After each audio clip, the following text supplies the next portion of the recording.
As últimas informações do Flamengo para vocês, e logo nessa manhã desse domingo nós vamos trazendo as últimas notícias do Flamengo, porque o Flamengo vai entrar em campo hoje às 4 horas da tarde contra o Corinthians, e nós vamos analisar a imprensa esportiva trazendo as informações do Flamengo, que tem mudanças na escalação, e tem também, vamos aqui aproveitar e dar um pouco de risada também sobre o Vampeta, que fez um comentário inusitado falando que se o Flamengo jogar com força máxima, o Corinthians será atropelado. E então, eu gostaria que você, torcedor que está assistindo nosso vídeo logo pela manhã, bem cedinho aqui no nosso canal, chegasse aqui, primeiramente deixando o like. Você acredita na vitória do Flamengo? Você que torce pro nosso Mengão, explode o dedo no like. Vamos bater uma meta aqui de 1000 likes para esse vídeo. Eu quero ver a força da torcida do Flamengo.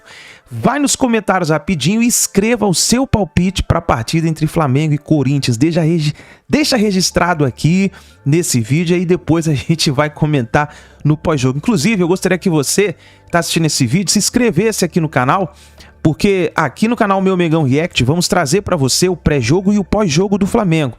Assim que acabar o jogo, nós já vamos trazer aqui toda a repercussão da partida do Flamengo. Então, vai, ativa o sininho das notificações aqui embaixo, só apertar o botão vermelho, se inscreva e ative o sininho das notificações, assim sempre você estará ligado e recebendo as informações e notícias do Mengão, tá bom? Créditos desse vídeo eu vou deixar o canal Flá TV, é o canal Jovem Pan Esportes e é o canal Vene Casagrande, link na descrição. Bora então para as notícias do Flamengo. Sábado de aniversário de ídolos do Flamengo e de fim da preparação para o jogo diante do Corinthians, que será às 4 horas da tarde deste domingo no Maracanã e pela 7ª rodada do Campeonato Brasileiro. O Mengão vai em busca da 3ª vitória consecutiva na competição e você confere agora como foi a atividade de hoje. Faz o vapo aí porque hoje Gerson completa 26 anos. Com o manto, ele já foi campeão da Libertadores e da Recopa Sul-Americana e bi do Brasileiro, da Supercopa do Brasil e do Campeonato Carioca. E é claro que o nosso Coringa não escapou da brincadeira dos companheiros.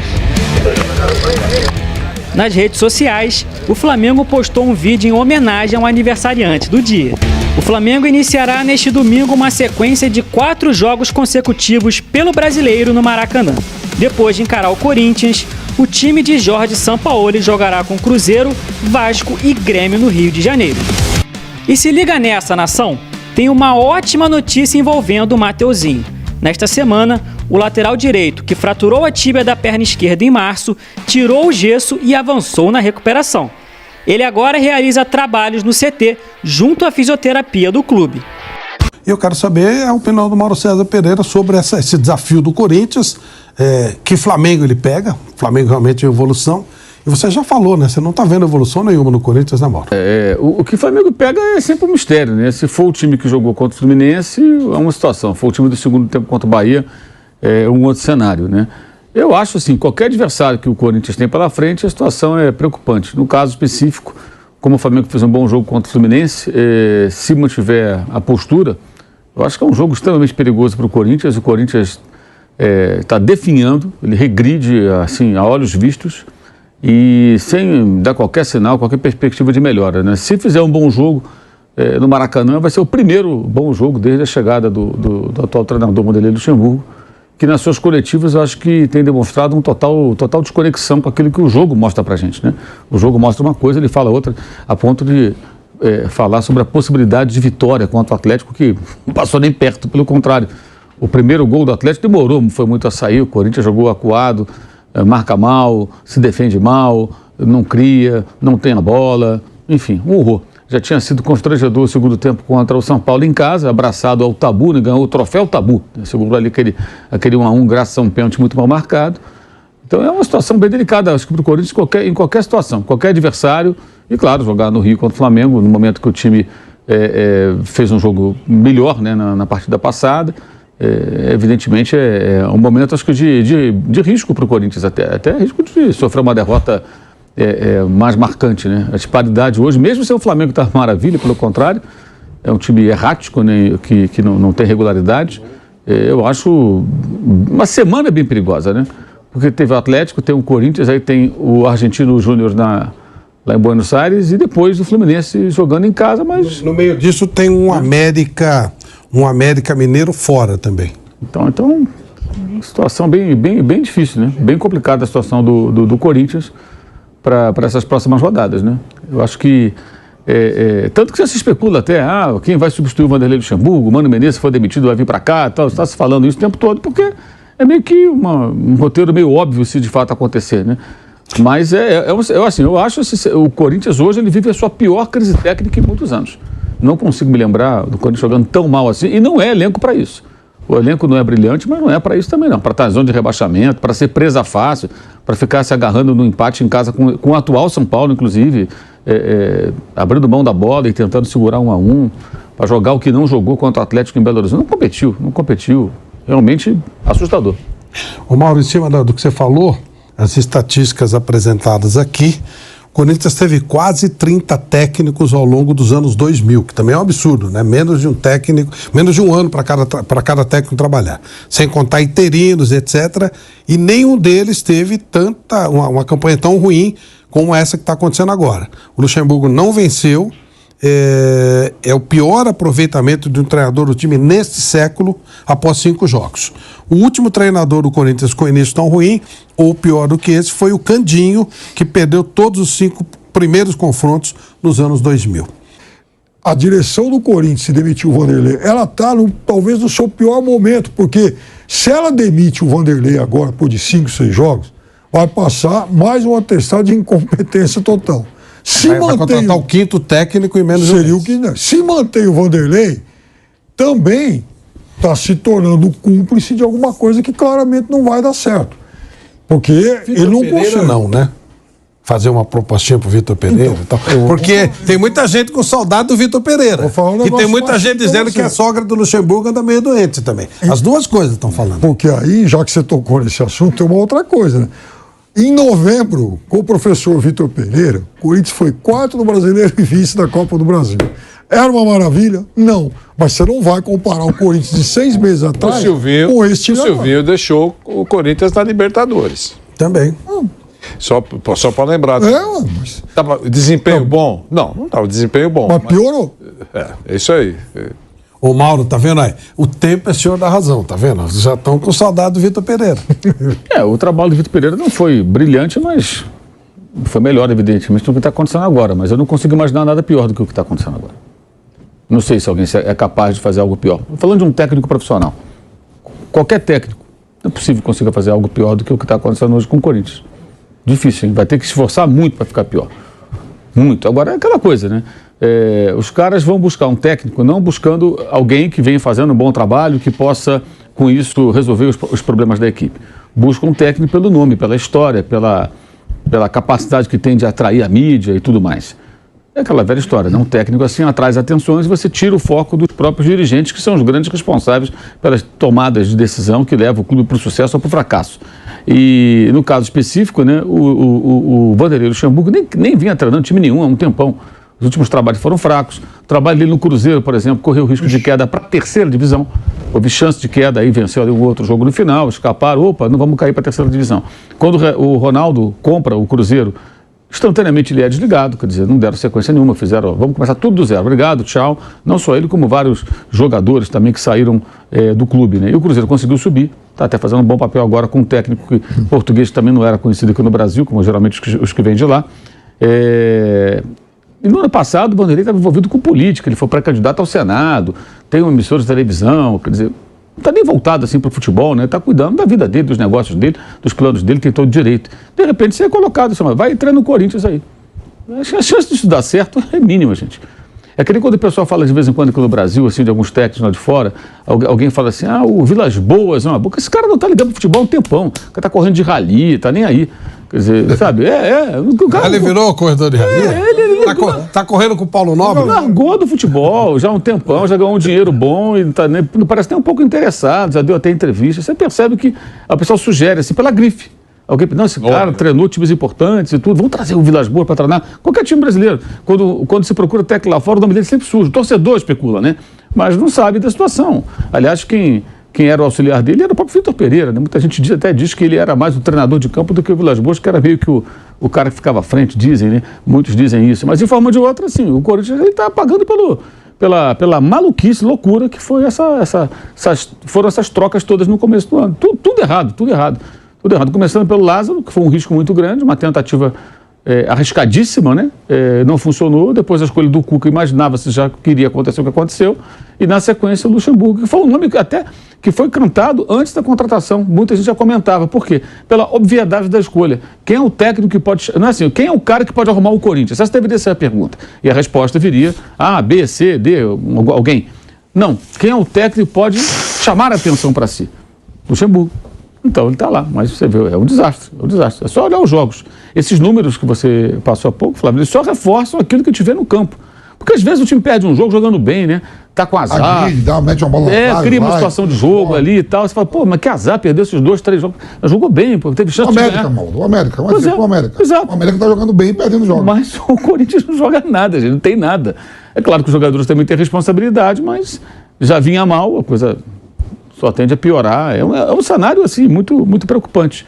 Porque, em breve, né, se acontecer o mais provável, o Corinthians estará nas próximas semanas fora da Libertadores e da Copa do Brasil. A tendência hoje é essa. Pode escapar, pode se classificar, tudo é possível. Mas hoje, alguém apostaria? Não, eu aposto que se classifica nas duas. Eu acho só uma pessoa muito otimista e muito corintiana, assim, bem fanática. E pragmaticamente é muito menos dinheiro entrando no cofre, né? Só olhando pelo lado pragmático, né? Consequência financeira. A única coisa é que vai sobrar tempo para treinar, mas quando você tem tempo para treinar e não sabe o que fazer, também não adianta nada. Vou mostrar aí uma tela para vocês.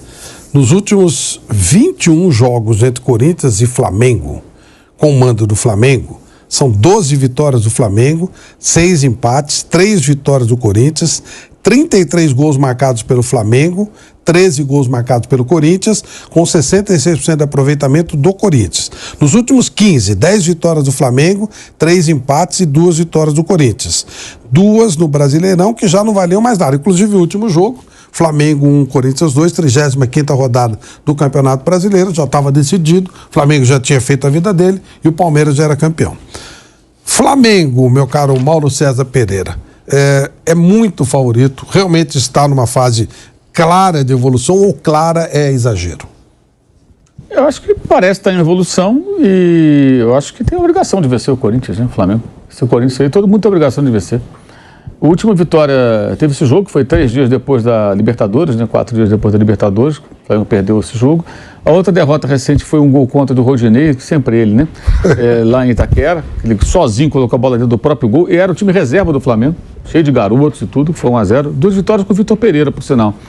Fora isso, o Corinthians tem perdido do Flamengo em qualquer lugar no Rio, aqui, perde sempre aqui, já tomou a maior goleada da história do estádio contra o Corinthians, foi aplicado pelo Flamengo, era o Domenech na época o técnico ainda. O Renato ganhou, todo mundo ganhou. Só o Jorge Jesus que não ganhou. Foi 1-1 quando veio aqui a São Paulo para enfrentar o Corinthians. Foi uma vez só, foi 1-1. No início do trabalho dele. Esse gol do Rodinei foi o único gol que o Corinthians fez em 8 jogos antes daquele 1-1 da decisão.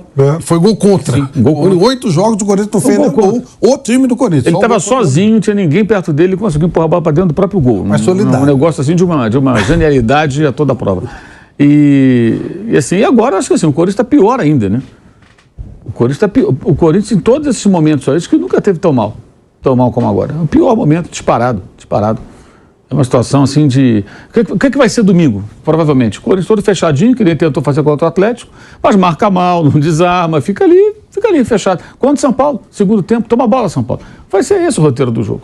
Se toma um gol no começo, vai continuar se defendendo, esperando que uma jogada fortuita qualquer possa possibilitar um empate e tal, e assim vai ser. Não vejo o menor caminho, assim. Alguém acha que o Corinthians vai marcar o Flamengo no campo de ataque, vai sair? O jogo não vai ser. A vitória do Flamengo por um placar mínimo seria decepcionante? Você acha que tem que ser uma coisa assim, pela diferença? Hoje o Flamengo tem chance de ganhar bem o jogo? Chance tem, mas assim, não diria que é decepcionante, porque eu acho que o Flamengo não tem ainda uma consistência que possa nos fazer imaginar que isso vai acontecer. Né? Campeonato brasileiro, 3 pontos. 3 pontos e tal. E o Sampaoli falou um negócio depois da partida contra o Fluminense, que eu acho que é importante, né? Ele ainda falou da forma como o time se comportou e que ele quer que jogue assim. Ele ainda falou que quer que o Flamengo jogue como o Flamengo. Ele quer um time agressivo, que marca lá em cima, que vai para o ataque, que pressiona no campo do adversário, que tenta buscar o gol o tempo todo. O Flamengo, de fato, fez isso na maior parte do jogo com o Fluminense. E ele, se ele conseguir repetir isso, né, que depende muito dos jogadores. Dias antes contra o Bahia, eram 11 contra 9 e foi uma atuação deplorável no segundo tempo. Então, como é que vai ser? Vai ser um time preguiçoso, acomodado, um time realmente motivado, né? Eu vejo assim, para qualquer um que enfrenta o Fluminense, para o Flamengo agora, se nada mudar até lá, o Fluminense no outro domingo, o Argentino Júnior, lá em Buenos Aires, no meio de semana, é uma ótima oportunidade para todos eles. O Corinthians é uma ótima oportunidade para qualquer um hoje, para qualquer um. O São Paulo não aproveitou, atrapalhado pela arbitragem, diga-se de passagem, né? Imagine se no domingo passado não fosse marcado aquele bizarro pênalti. Ia virar o jogo 1-0 para o São Paulo, tudo indica, né? Tudo indicava no intervalo, e o Corinthians não poderia ficar abraçado ao 1-1 na busca pelo troféu tabu. Porque está perdendo, se fica ali fechado, termina 1-0. Teria que se arriscar minimamente, o que não fez no segundo tempo. Ou seja, a chance era muito grande de perder o jogo. Aquele golzinho de pênalti mudou o roteiro do jogo e deu ao Corinthians a chance de ficar ali se defendendo. E o São Paulo aí pecou pela sua dificuldade para criar situações de perigo, né? Tinha a bola, mas o Cássio praticamente não fez nenhuma defesa muito difícil, porque o São Paulo tem ainda se defende bem, mas ataca mal, né? Não cria tanto. Mas foi a salvação, senão teria perdido aquele jogo também.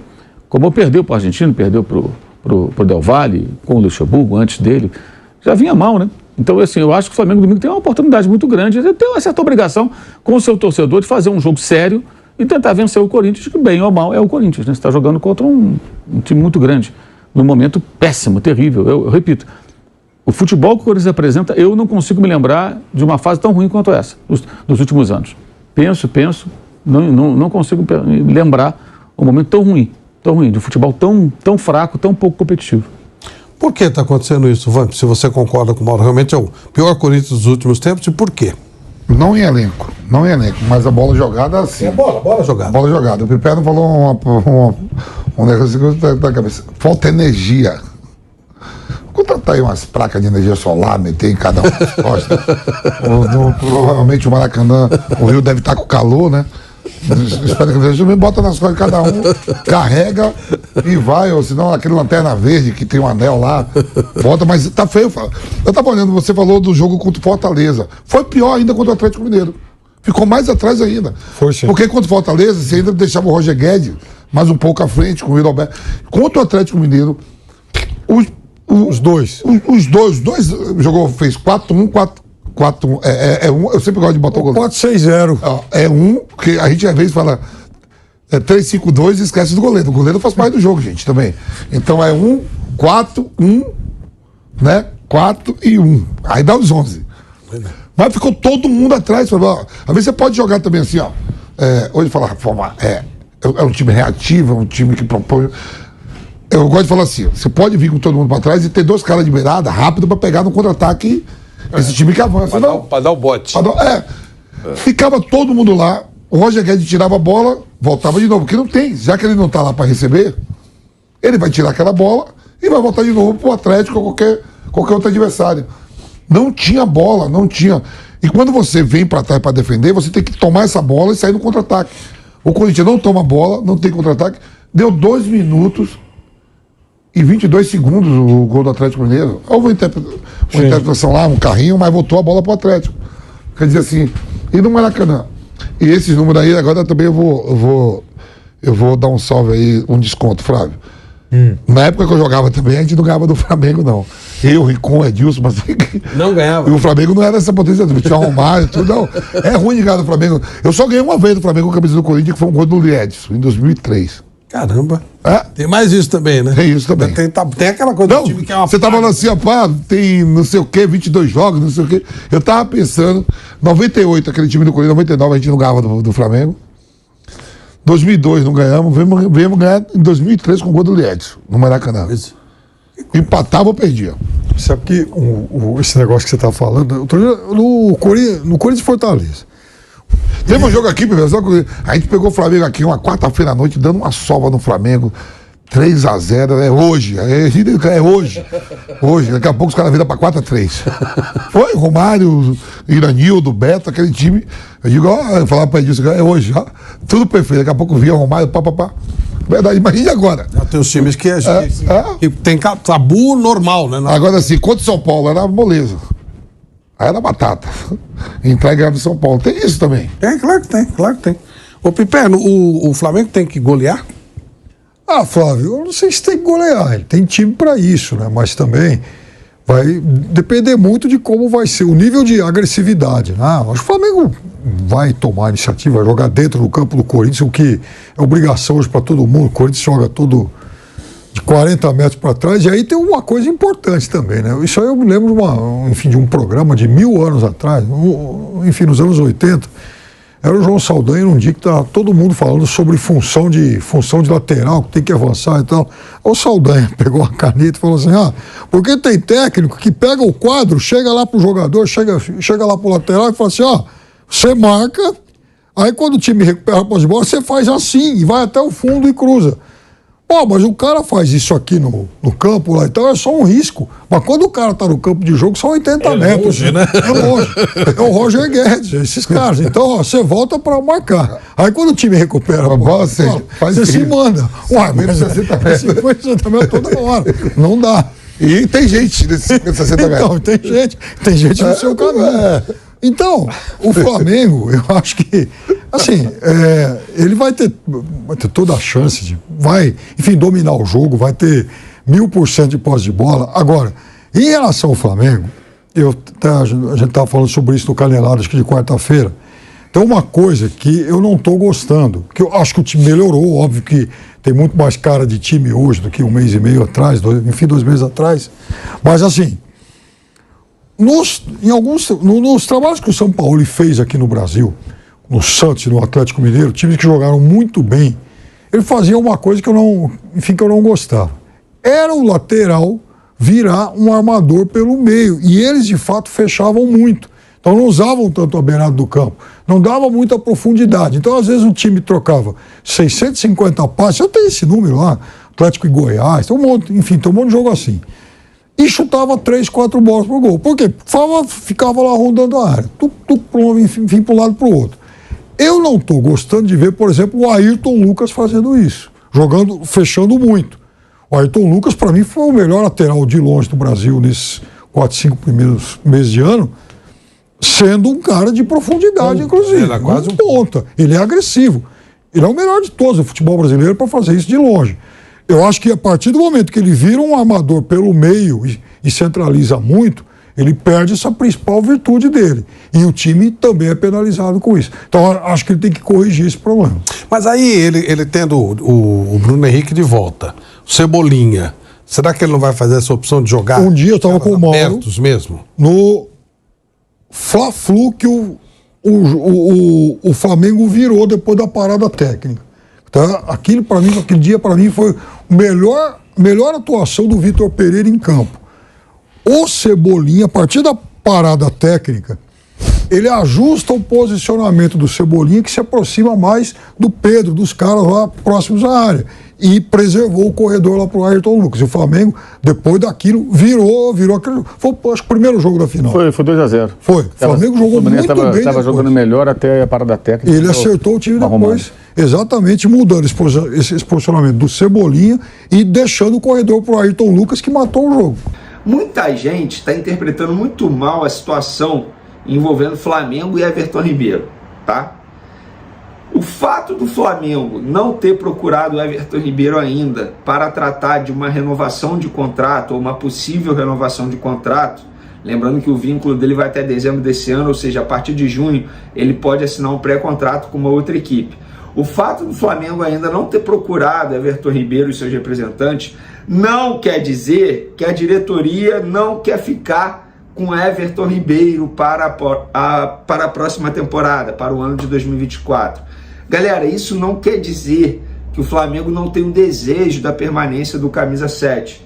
Pelo contrário, o Flamengo tem, mas espera o melhor momento na visão dos dirigentes do Flamengo para chamar o Everton Ribeiro e seus empresários, seus representantes, para uma conversa, para uma possível renovação. Por que eu digo possível renovação? Gente, isso é uma negociação. O Flamengo vai propor o que deseja pagar de salário, porque obviamente vai ter uma redução salarial. O Everton Ribeiro hoje tem 34 anos, completa 35 em abril do ano que vem, beleza? Mas é um jogador que a idade já está chegando. 34 anos é jovem? Sim. mas para a carreira de jogador de futebol nem tanto. A idade está chegando e o Everton Ribeiro não está conseguindo entregar aquilo que entregava anteriormente. Então é normal, mas isso não quer dizer que o Flamengo não quer ficar com o Everton Ribeiro. Vocês estão confundindo as coisas. O Flamengo vai esperar o melhor momento para chamar o Everton Ribeiro para uma conversa e negociar uma renovação de contrato. Ponto. Parem de achar que o Flamengo não quer ficar com o Everton Ribeiro. Ai, meu Deus, o Everton Ribeiro vai assinar um pré-contrato com outra equipe e sair de graça. Não, isso não vai acontecer. Até porque o Everton Ribeiro tem o desejo de ficar. Ele vai esperar o Flamengo o máximo possível. A prioridade é ficar no Flamengo. A família também super adaptada ao Rio de Janeiro. A prioridade do Everton Ribeiro é o Flamengo. E o Flamengo vai esperar o melhor momento para chamar o Everton Ribeiro para uma conversa. Simples assim. O Flamengo não é obrigado a chamar para uma conversa agora. Ah, mas ele pode ir para o Corinthians, gente, com todo respeito. O Corinthians não sabe nem se vai estar na Série A no ano que vem. Está seguindo o roteiro aí para ser um time rebaixado. Como é que vai para o Corinthians? Vou te falar, é muito mais fácil o Everton Ribeiro pintar no mundo árabe do que no Corinthians hoje. A verdade é essa. A verdade é essa. Na verdade, eu acho mais fácil uma renovação de contrato com o Flamengo. Por quanto tempo? Não sei. Vai depender de quanto a diretoria do Flamengo vai propor, vai depender de quanto os representantes do Everton Ribeiro vão pedir. Depende de uma série de fatores. Isso é uma negociação.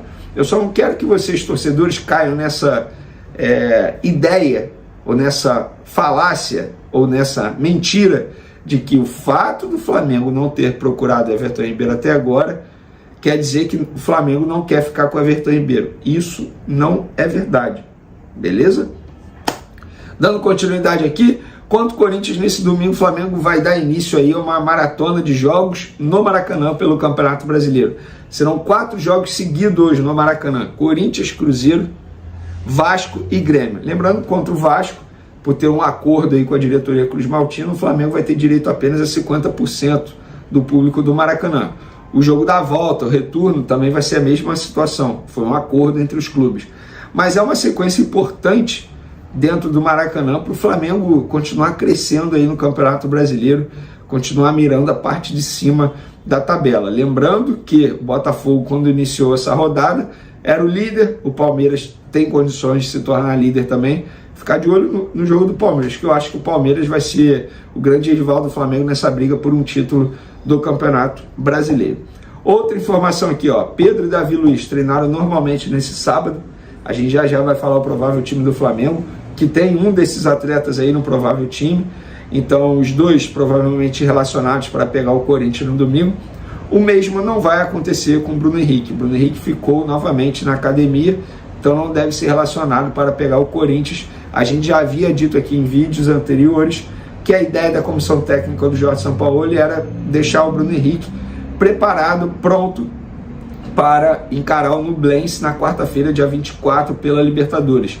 A ideia nem era relacionar o Bruno Henrique para esse jogo e acabou confirmando aquilo que o departamento médico do Flamengo, junto com a comissão técnica do Jorge Sampaoli, estavam planejando para o camisa 27. Lembrando, oficialmente o Flamengo diz que ele não teve nenhuma lesão novamente.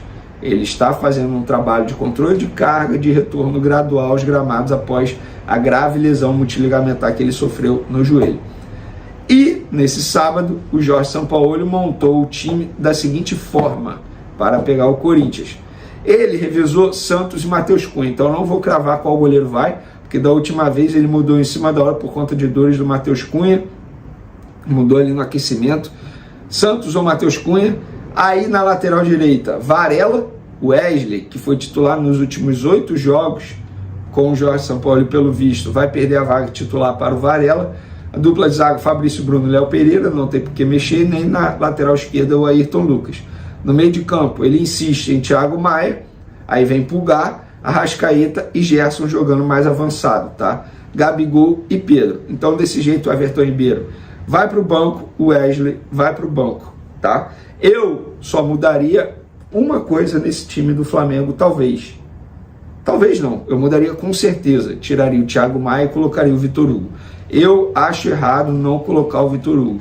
Todas as vezes que o Vitor Hugo foi titular, ele deu conta do recado. Eu não vejo por que o São Paulo não fazer isso nesse momento. É agora que tem que usar o Vitor Hugo. O Vitor Hugo jogou muito mais bola que o Thiago Maia. Bota o Pulgar de primeiro volante, que tem uma qualidade muito melhor na saída de bola que o Thiago Maia. Coloca o Vitor Hugo de segundo volante, Arrascaeta e Gerson. Não tem por que mudar, não tem por que fazer diferente disso. Eu não entendo a insistência do São Paulo com o Thiago Maia. Gente, eu não sou contra o Thiago Maia, só acho que o momento dele não é um bom momento, e o momento do Vitor Hugo é um momento muito melhor. Muito melhor. Tá? Eu acho que eu faria desse jeito. Gabigol e Pedro, vamos ver como é que essa dupla aí de ataque vai se comportar. O Gabigol oscila muito, a verdade é essa, precisa recuperar a forma física ideal, não digo esteticamente, porque esteticamente ele está muito bem, obrigado, ele é chamado de gostoso, inclusive, em casa.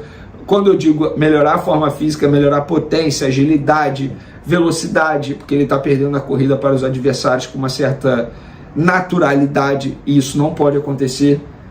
O Gabigol hoje tem 26 anos, um jogador de 26 anos, que vive o auge da forma física ali, pelo menos é o que todo médico diz, que o atleta, o jogador de futebol, ele atinge o auge com 26 anos, e o Gabigol não está no auge aos 26 anos. Ele precisa evoluir essa parte física dele. Fora isso, esse é o time, não tem